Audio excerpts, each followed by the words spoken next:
Hello दोस्तों, स्वागत है आपका हॉलीवुड सिल्वर स्क्रीन चैनल पर, जहां पर हम आपके लिए लाते हैं एक से बढ़कर एक रोमांचक और थ्रिलर मूवीज की पूरी कहानी, और वो भी आसान शब्दों में। आज हम बात करने वाले हैं एक कमाल की थ्रिलर फिल्म की, जिसका नाम है काउंटडाउन, जो रिलीज हुई थी 2019 में। अब सोचिए जरा, अगर एक ऐसा मोबाइल ऐप आ जाए जो आपको बता दे कि आपकी मौत कब होगी, तो आप क्या करेंगे? डरावना भी है और मजेदार भी, है ना?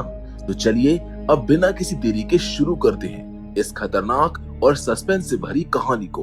Hollywood silver screen presenting countdown. इस कहानी की शुरुआत एक हाई स्कूल पार्टी से होती, जहां पर कुछ दोस्त मस्ती कर रहे होते, और तभी उन्हें पता चलता है कि मार्केट में एक नया मोबाइल ऐप आया है जो ये बता देता है कि कोई इंसान कब मरेगा, यानी उसकी मौत का सटीक समय क्या होगा। पहले तो सब इसको मजाक में लेते, लेकिन मजे में ये सभी दोस्त उस ऐप को डाउनलोड करने का फैसला करते। अब पार्टी में एक शर्त भी लगती, जिसके पास सबसे कम टाइम बचेगा उसे टेबल पर रख पूरी दारू पीनी पड़ेगी। अब ऐप डाउनलोड करने से पहले सबके सामने एक यूजर एग्रीमेंट यानी कि टर्म्स एंड कंडीशन का पेज आता है, लेकिन जैसे हर कोई करता है वैसे ये लोग उसे बिना पढ़े ही एक्सेप्ट पर क्लिक कर देते हैं, और कुछ ही सेकंड्स के बाद सबके मोबाइल स्क्रीन पर उनका काउंटडाउन टाइमर दिखने लगता। कोई 20 साल तक जीने वाला था तो किसी के पास 60 साल थे, लेकिन तभी कॉर्टनी नाम की लड़की को दिखता है कि उसके पास सिर्फ 3 घंटे बचे हैं। ये देखकर उसका चेहरा उतर जाता है, जबकि उसके बाकी दोस्त इस बात को मजाक समझकर हंसने लगते। क्योंकि कॉर्टनी के पास सबसे कम समय था, तो उसे शर्त के मुताबिक पूरी बोतल पीनी पड़ती। तभी उसका बॉयफ्रेंड एवन पार्टी में पहुंचता है और कॉर्टनी की जगह पर खुद सारी दारू पी लेता है। अब इतना ज्यादा पीने के बाद एवन नशे में हो जाता है, और जब कॉर्टनी उसे ड्राइव ना करने की सलाह देती है तो वो उसकी बात नहीं मानता। कॉर्टनी पहले से ही ऐप के कारण डर चुकी, इसलिए वो गुस्से में कार से उतरकर पैदल घर जाने लगती। वहीं एवन गुस्से में उसे अकेला छोड़कर आगे निकल जाता है, जहां कुछ ही देर बाद कॉर्टनी की मोबाइल पर एक नोटिफिकेशन आता है, जिसमें लिखा होता है कि you have broken the user agreement. उसे समझ नहीं आता कि आखिर उसने क्या गलत किया है, लेकिन तभी उसके आसपास कुछ अजीब अजीब सी आवाज आने लगती है। उसे महसूस होता है कि कोई काला साया उसका पीछा कर रहा है। डरी हुई कॉर्टनी किसी तरह घर पहुंचती है, मगर अब घर भी सुरक्षित नहीं लगता। हर तरफ अजीब अजीब परछाइयां और हल्की आवाजें गूंजने लगती हैं, और अचानक से एक अनजानी ताकत उसे ऊपर खींच लेती है, और जैसे ही उसका काउंटडाउन खत्म होता है, कॉर्टनी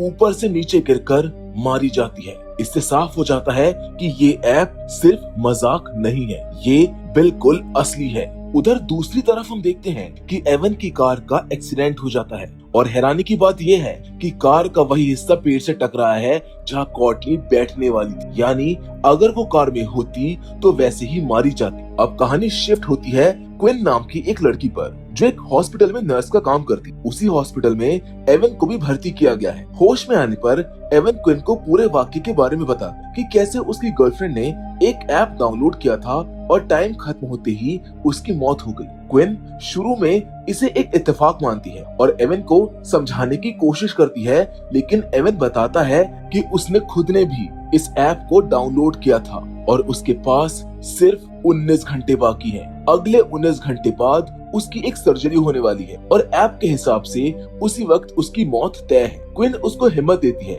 कि कुछ भी बुरा नहीं होगा, जिसके कुछ देर के बाद क्विन अपने कलीग्स को इस ऐप के बारे में बताती है। सब इसे मजे में लेते हैं और जिज्ञासा में खुद भी ऐप डाउनलोड कर लेते हैं। सभी के टाइम नॉर्मल निकलते, किसी के पास 30 साल तो किसी के पास पूरे 50 साल हैं। उनका बॉस डॉक्टर सुलेमान के पास तो पूरे 98 इयर्स हैं। उसी समय हॉस्पिटल में एक लड़की को लाया जाता है जो दोस्तों की गलती से घायल हो गई थी। टीम मिलकर उसको इंजेक्शन देकर बचा लेती है। अब घर जाते वक्त क्विन को भी जिज्ञासा होती और वो खुद भी उस ऐप को डाउनलोड कर लेती। अब जैसे ही ऐप खुलता है, स्क्रीन पर दिखता है कि बस 2 दिन के बाद उसकी मौत होने वाली है। पहले तो क्विन उसको इग्नोर कर देती है और घर चली जाती, जहाँ घर पर उसके डैड और छोटी बहन जॉर्डन होते। जॉर्डन उस पर गुस्सा है क्योंकि क्विन अक्सर काम में व्यस्त रहती है और अपने घर कम आती है। अगले दिन एवन अपनी सर्जरी से ठीक पहले हॉस्पिटल से भागने का फैसला करता है क्योंकि उसे अब सच में डर लगने लगता है। तभी उसके मोबाइल पर फिर से वही मैसेज आता है कि you have broken the user agreement. अब वही काला साया यानी कि वही डीमन एवन के पीछे पड़ जाता है। वो उसको डराता है, पीछा करता है और आखिर में सीढ़ियों से धक्का देकर गिरा देता है। एवन की मौत ठीक उसी वक्त होती है जब उसका काउंटडाउन खत्म होता है। ये सब जानने के बाद क्विन को भी अब यकीन हो जाता है कि ये ऐप सच में मौत की भविष्यवाणी करता है और अब शायद अगली बारी उसकी है। अब ये कहानी एक डरावने मोड़ पर आती। अब क्विन की मौत का टाइम भी नजदीक आ चुका था। ऐप के मुताबिक उसकी मौत परसों होनी थी। उसी दिन क्विन ने अपने पिता और बहन के साथ अपनी माँ की कब्र पर जाने का प्लान बनाया था। यानी साफ था कि रास्ते में कोई बड़ा हादसा होने वाला है। डर के मारे क्विन ने अपने पिता को कॉल किया और ट्रिप को पोस्टपोन कर दिया, लेकिन ऐसा करके उसने ऐप की शर्त तोड़ दी थी, क्योंकि ऐप के मुताबिक अपनी मौत को टालने की कोशिश करना मना था। उसी रात एक और डरावनी घटना होती है। हॉस्पिटल में डॉक्टर सुलेमान क्विन के साथ जबरदस्ती करने की कोशिश करता है। इसीलिए गुस्से में क्विन उसकी शिकायत हेड नर्स से करने जाती है, मगर डॉक्टर चालाकी से नर्स को किसी और काम में भेज देता है। अब परेशान होकर क्विन रात में इंटरनेट पर इस किलर ऐप के बारे में सर्च करने लगती। तभी उसको कॉर्टनी नाम की एक लड़की का वीडियो मिलता है, जिसमें वो बताती है कि ऐप डाउनलोड करने के बाद से उसे अपने मरे हुए भाई का भूत दिखने लगा है। वीडियो के अंत में उस लड़की को भी कुछ भयानक हो जाता है, लेकिन लोग कमेंट्स में उसको फेक बता देते। तभी क्विन के साथ भी वही होने लगता है। उसे इवान का भूत दिखने लगता है। डर के मारे वो अपना मोबाइल भी तोड़ देती है और पूरी रात अपनी कार के अंदर ही गुजारती, जहां अगली सुबह उसकी बहन जॉर्डन उससे मिलने आती। बातों ही बातों में जब उसे ऐप के बारे में पता चलता है तो क्विन उसे सख्त मना कर देती है कि वो कभी भी इस ऐप को डाउनलोड ना करे। इसके बाद क्विन एक मोबाइल शॉप पर जाती ताकि वो नया फोन खरीद सके, ये सोचकर कि नए मोबाइल में वो ऐप नहीं होगा। लेकिन जैसे ही वो उस फोन को ऑन करती है, ऐप उस फोन के अंदर अपने आप इंस्टॉल हो जाता है। ये देखकर उस शॉप के मालिक डेरेक पर चिल्लाती है, मगर उसको भी कुछ समझ में नहीं आता। उसी वक्त वहाँ पर मौजूद एक लड़का जिसका नाम मैट है उससे बात करने आता है और बताता है कि उसने भी वही ऐप डाउनलोड किया था और उसकी मौत क्विन से पहले होने वाली है। इसलिए वो दोनों एक बार में बैठकर इस बात पर सोचते हैं कि आखिर ये डेमन सिर्फ उन्हें क्यों दिखाई दे रहा है, जबकि लाखों लोगों ने इस ऐप को डाउनलोड किया हुआ है। तभी उन्हें एहसास होता है कि उन्होंने यूजर एग्रीमेंट पढ़े बिना इस ऐप का इस्तेमाल किया था। बार में उन्हें एक नशे में धुत आदमी मिलता है। वो उसे उस ऐप को डाउनलोड करने के लिए कहते हैं ताकि ये दोनों उसके जरिए टर्म्स एंड कंडीशंस पढ़ सके। पढ़ने पर उनको पता चलता है कि कोई भी यूजर अपनी मौत को टालने की कोशिश नहीं कर सकता है, वरना वही डीमन उसे ठीक उसी वक्त मारता है जो उसकी किस्मत में लिखा होता है। क्विन और मैट अब इस रहस्य को समझने के लिए हॉस्पिटल के प्रीस्ट से मिलते। प्रीस्ट उन्हें फादर जॉन के पास भेज देता है, जो डेमोनिक मामलों के एक्सपर्ट हैं। फादर जॉन उन्हें बाइबल की एक पुरानी कहानी सुनाते, एक राजकुमार की कहानी जो युद्ध से पहले एक जिप्सी औरत से अपनी मौत का समय जानना चाहता था। वो औरत चेतावनी देती है कि जानने के बाद अगर उसने अपनी मौत से बचने की कोशिश की तो परिणाम भयानक होंगे। पर राजकुमार फिर भी उससे पूछता है और जब उसको पता चलता है कि वो युद्ध में मरेगा तो वो खुद की जगह अपने भाई को भेज देता है। उसका भाई जिंदा लौट आता है, लेकिन उसी वक्त एक डीमन ऑरिस राजकुमार के पीछे पड़ जाता है और उसे उसी समय मार देता है जो तय समय था। फादर जॉन का मानना था कि ये ऐप उसी पुराने शापित स्क्रॉल का मॉडर्न वर्जन है। अगर वो इसका कोड देख ले तो शायद इस डीमन का इलाज ढूंढ सकते। अब क्विन और मैट उसी मोबाइल शॉप पर वापस जाते हैं और डेरेक से रिक्वेस्ट करते हैं कि वो ऐप को हैक करे। पहले तो डेरेक मना कर देता है क्योंकि उसको डेट पर जाना था, लेकिन पैसे देखकर वो मान जाता है और जब वो कोड खोलता है तो पाता है कि वो कोड लैटिन भाषा में लिखा हुआ है। क्विन उसका फोटो खींच लेती है ताकि वो उसको समझ सके। फिर वो ऐप का डेटाबेस खोलते हैं और देखते हैं कि अब तक लाखों लोग इसको डाउनलोड कर चुके हैं। उनमें डेरेक का नाम भी शामिल था और मजे की बात ये थी कि डेरेक ने कोड एडिट करके अपनी उम्र 100 साल पहले ही बढ़ा ली थी और ये सच में काम कर रहा था। अब इससे उत्साहित होकर वो क्विन और मैट की भी उम्र बढ़ा देता है, लेकिन तभी क्विन को डेटाबेस में अपनी बहन जॉर्डन का नाम दिखाई देता है। यानी मना करने के बावजूद भी उसने उस ऐप को डाउनलोड कर लिया था और उसकी मौत क्विन से सिर्फ 3 मिनट पहले तय थी। इसका मतलब दोनों की मौत एक ही एक्सीडेंट में होनी थी। अब फौरन क्विन जॉर्डन की भी उम्र बढ़ा देती ताकि उसको बचाया जा सके। उधर डेरेक अपनी डेट के लिए निकल जाता बिना ये जाने कि असली खेल तो अब शुरू हुआ है। अब जब क्विन और मैट की मौत का टाइम भर चुका था तो दोनों को पहली बार सुकून महसूस होता है। डर